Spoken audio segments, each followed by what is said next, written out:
Look at independence in South Africa. It was a little bit different because large numbers of Europeans settled in South Africa, going all the way back to the Dutch, who originally settled there as the Boers, and then later the British took over that territory as well. And so you had both large numbers of the Boers, the Dutch settlers, and the British there. And they made up about 4.5 million of the 23 million or so population of South Africa. And so South Africa had already gained partial independence before World War One. They gained partial independence in 1901, and then eventually were granted full independence. Groups like the Afrikaner Nationalist Party pushed for complete independence, and they're going to gain complete independence from Britain in 1961. However, the whites in South Africa wanted to keep the power that they had before being granted independence. And so to do that, they create the apartheid system. The apartheid system was a legal system, a series of laws designed to keep the races separate. So it forbid intermarriage and even dating between races. It also set aside the best of the lands for the whites. And so 87% of South African land was set aside for white residents. The rest of the lands were designated as the homelands. And these homelands very quickly become overpopulated and very poor. Furthermore, the best jobs were only open to whites. Political power, voting was reserved only for the whites. And so the apartheid system kind of kept this system of racial segregation in place all the way into the 1990s. Groups like the African National Congress, though, are going to begin to fight against the apartheid system. The African National Congress was led by Nelson Mandela, and they launched this massive campaign to protest the apartheid system.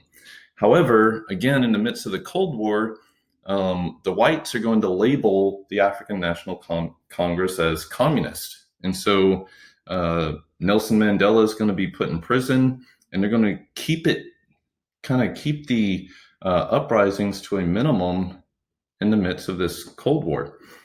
Finally, though, resistance continues to grow against the apartheid system.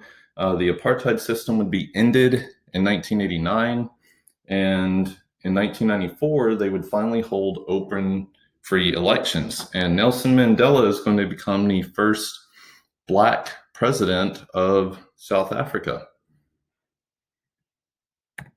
So when we look at Africa in the aftermath of decolonization, even after gaining independence, many parts of Africa continued and continue to struggle. And this is all kind of a legacy of colonialism. And so one of the ongoing problems has been the artificial boundaries created by colonialism. When Europe came in and carved up Africa, they oftentimes cut across older tribal boundaries. And so after winning independence, many of these nations, not wanting to cause further issues, kept these artificial boundaries in place. And that often meant putting rival groups in the same nation. And so that has led to ongoing conflicts in parts of Africa. Another ongoing problem in many parts of Africa after gaining independence was the growth of military leaders. These military leaders are going to seize power and oftentimes are able to kind of restore order, but in the process create these one-party military dictatorships. Another big problem, economic dependency.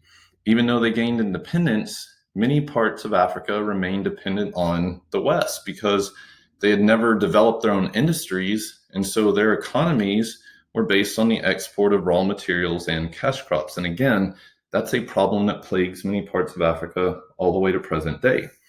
So when we look at Africa present day, Africa contains about 10% of the world's population, but they account for less than 1% of its total industrial output.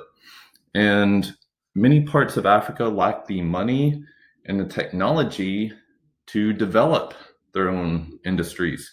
In 1985, only 7 countries in all of Africa had a per capita income of $1,000 or more. And so you combine this with some growing issues in Africa, like massive population growth, and that's just adding to further problems.